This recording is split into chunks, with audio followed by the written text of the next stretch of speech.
love and betrayal, greed and murder. It's set in this interesting world of contrasting ideologies and what's right and wrong, and has a great philosophy about it.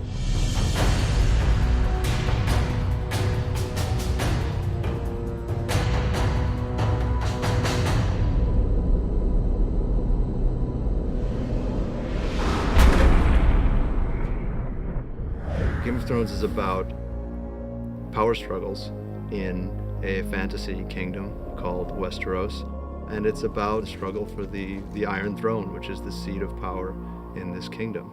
There's a war coming, Ned. I don't know when, I don't know who we'll be fighting, but it's coming.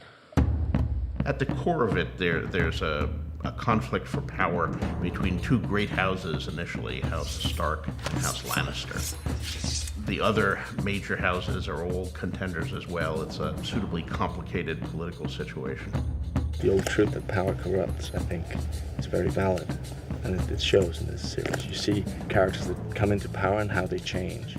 In a way, it's about how people forget to see the bigger picture. There's a common threat that everybody kind of ignores because they're too busy pursuing their own interests. And meanwhile, outside the Seven Kingdoms, two great threats are rising, one across the sea in the exiled Targaryen siblings, and another one far to the north, beyond the Wall, which is the boundary of the Seven Kingdoms, in lands of perpetual ice and cold, where a supernatural threat is stirring. It's very different from anything that's been done. I can't think of another fantasy which is as dark as this one is, which is as gritty and as real. Every single character is incredibly complex. You think you know them, you think you've got them pegged as what they seemingly are, but they really aren't. Is there someone in your service whom you trust completely? Yes. The wiser answer was no, my lord.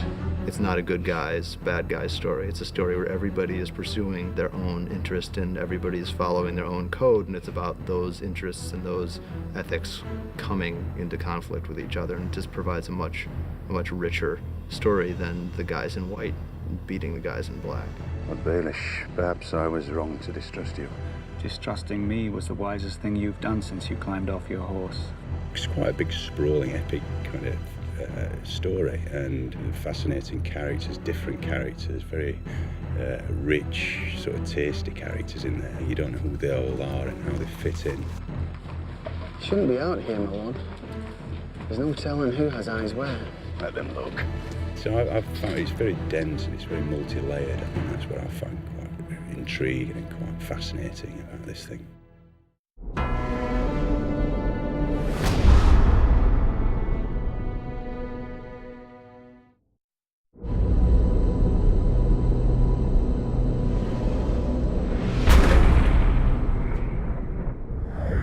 Ned Stark is the center of the series. He's very realistic, quite a pragmatic character. This is fine work. It's not for sale. If his lordship wants the helmet, I made it for me. forgive him, my lord. There's nothing to forgive. He's principled, he has values, and above all, he's very loyal, you know, and that's something that he demonstrates on many occasions. You helped me win the Iron Throne, now help me keep the thing. We were meant to rule together. Ned is the Lord of Winterfell, and he's married to Catelyn Tully. Together they have a number of children. 17 years ago, you rode off with Robert Baratheon. You came back a year later with another woman's son. Jon Snow, he's of an age with Robb, the eldest son, and they're closest brothers. I would say Jon Snow is a young hero in a lot of ways. Well, Lord Snow, it appears you're the least useless person here. Personally, I think there's a hell of a lot of inner turmoil if he's fighting between his ambition to be someone and to make a mark on things. I'm ready. You're not going. You're no ranger, chap. Here. The man gets what he earns. When he earns it. His ambition can and does make him do quite extreme things. The Lannisters are the Queen's family. Robert Baratheon, the king, who had the daughter of another Grace House, Cersei Lannister. She is the queen of the Seven Kingdoms. She's quite tricky, layered, and power mad. She's smart and political. She has a very hard time trusting anyone. You're just a soldier, aren't you? You take your orders and you carry on. I was also trained to kill my enemies, Your Grace.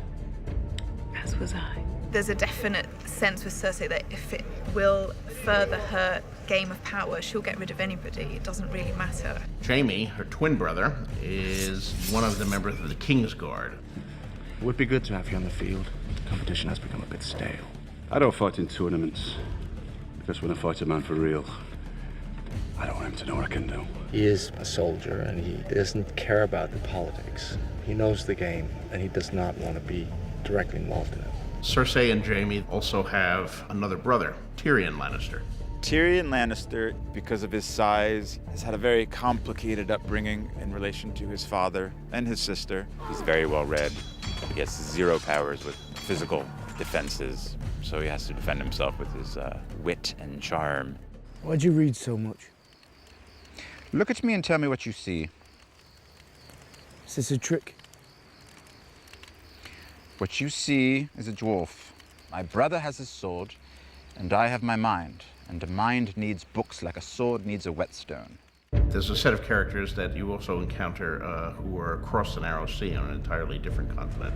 May I present my honored guests, Viserys of House Targaryen, the rightful king of the Andals, and his sister, Daenerys of House Targaryen.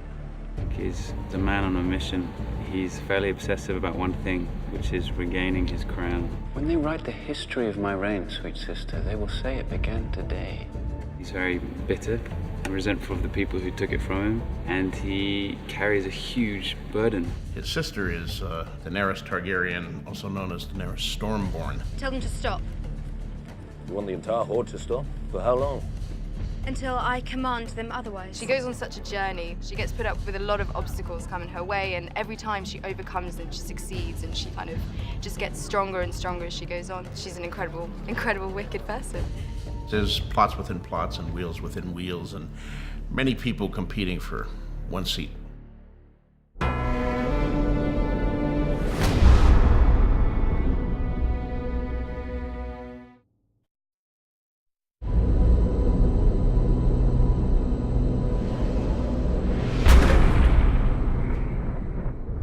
Going into this, it's always been something very important to us, that things never look fake. For us, it's more about creating this world and making it an authentic and believable world, but it's not our world. We were lucky enough to have the help of a tremendously gifted art department.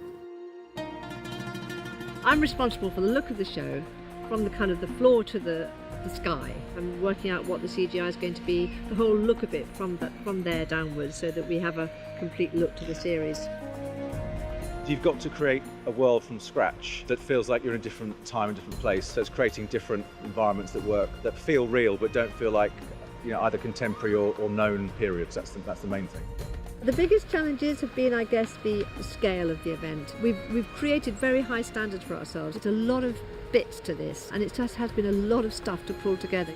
Gemma Jackson really ranged far and wide to find the artistic resources and the stylistic resources to give us a world we haven't seen before. There's an Arctic wasteland, which is very far north, and you go all the way to a more desert wilderness and everything in between. Our brief was to try to combine interesting visual elements from a lot of different societies and periods. So we spent a lot of time researching medieval Europe. We looked at Oriental influences, we looked at Asian influences, we looked at the subcontinent, we looked at African influences. We tried to find references from a lot of different civilizations in different times and combine them. You try and create a world that's based in real physics, even if it's fantasy. There has to be a reality to it, or it will just look like a set. So you're always trying to think, right, how would these people live? What would they need? Why would they put things where they do? How would it be? I think the approach we want to take is that, yes, it is fantasy, but it's very grounded in reality. And I think we want to make it as real as possible. And that's the same approach we're taking with absolutely everything. And I think as the series goes on, you'll see the great difference between the 4 worlds in which the series inhabits. So it's very important that it have a completely different look, and that the light be different, and the topography. We've been given the luxury of being able to span various countries. So we scouted probably, 14 different countries when we're trying to decide where to shoot and why ultimately we decided to shoot in Northern Ireland. You drive 25 minutes and you're at some beautiful forest somewhere, and you drive 45 minutes, you're at this great old castle. It's a huge scale. Shooting simultaneously in 2 different countries as Malta and Ireland is a challenge, but it's great fun. We love it. It's one of the fun things about this show is that we get to make it up. We're not hewing to any particular historical period, absolutely. This is a fantasy series, and that gives us a lot of freedom, and that's part of the fun of it. Fantasy is always bigger. I mean, fantasy is larger and more colorful and more exciting, I think, than history. So you take your inspiration from something in history, you make it much bigger and perhaps more dramatic. It's just the best story. It's fascinating, and there's so many twists and turns, and when you think you've got it figured, it completely changes its mind, and you follow it and you get excited by it. There's real emotion and there's real relationships that you can understand and relate to, and it's just brilliant. It's a wonderful story. This interesting combination of a very real world with an overlay of fantasy is a pretty intriguing combination, and I think it's something that you see nowhere else on television currently. I don't think anybody will do it quite the way HBO does. What do you know about fear? Fear is for the winter, when the snows fall 100 feet deep. Fear is for the long night, when the white walkers move through the woods. When the sun hides for years, and children are born and live and die, all in darkness. That is the time for fear, my lord.